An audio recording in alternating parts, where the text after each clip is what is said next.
Take a good look around. The Western Hemisphere is going down, and it's happening right before our eyes.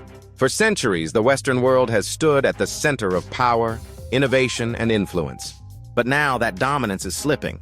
A shift is happening, and it's not just the rise of new global players, it's a change in how the world works.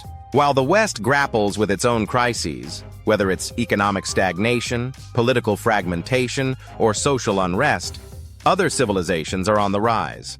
Are we facing a Chinese century? Will Europe remain passive? Will the United States continue to prioritize their own interests?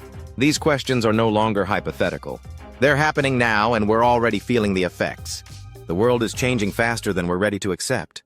Other countries are on the rise. Asia, Africa, Middle East, those regions are evolving, and they're no longer waiting for the West's permission.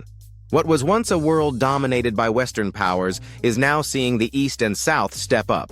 China is not expanding its influence through war, but through a clear strategy of taking over infrastructure, through investments and partnerships. Africa is discovering its potential as a huge market. And the Middle East? It's diversifying and growing beyond oil. In the Western Hemisphere, however, we are stuck, trapped in the past, busy telling the rest of the world what to do, unable to openly confront our past in order to move forward, while the world keeps turning.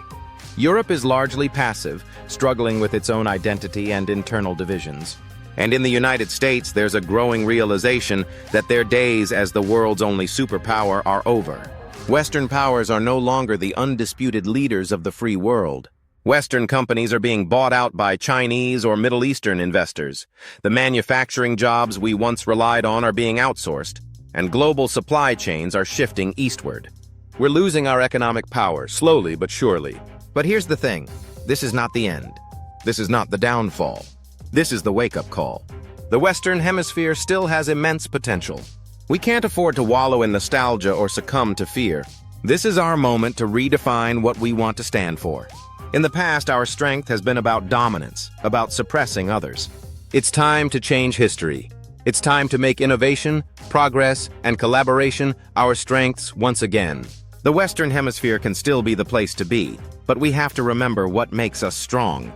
We need to confront our colonial past, learn from our mistakes, and rise to meet the new world with open hands, not fists. It's time to stop looking for someone else to solve our problems. This is about all of us. Every single person standing up and saying, I will take responsibility, I will make a difference, I will do better. This is about individual action, because that's where change begins. Each of us has the power to contribute, to rise, and to push for something better. The lessons are clear. We've been too complacent. We've rested on our laurels, believing that the West's dominance was somehow permanent. But nothing lasts forever. Empires rise and they fall. Now it's time to rise again. Not through force, but through unity, through the strength of our values. Yes, a lot of the critiques of the Western world have been justified. We've made a lot of mistakes. It's time to change this pattern now.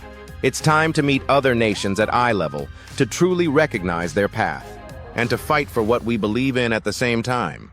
The way of life that we've built, that many people around the world admire, is worth standing up for. This is not about politicians doing the job for us. It's not about finger-pointing.